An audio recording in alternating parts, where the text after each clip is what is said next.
دویم سوال کنم چی بود؟ خانه‌های استقامت. خانه‌های استقامتی ببخشید. من آماده هستم و سوال‌های شما پاسخ بدم. خانه‌های استقامتی ببخشید.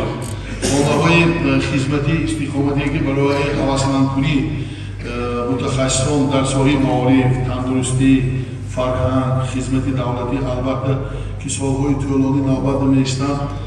ما سال گذشته با اشتراک پیشوای معظم ملت و 43 نفر خانه داده شد، خانه خدمتی از طرف مقامات اجرایی حاکمیت دولتی ولایت اداره ساختمان اساسی. باز ما 5 همیشه خانه روز به لحاظ اکسپرتیز گذشته شد امسال آغاز میکنیم.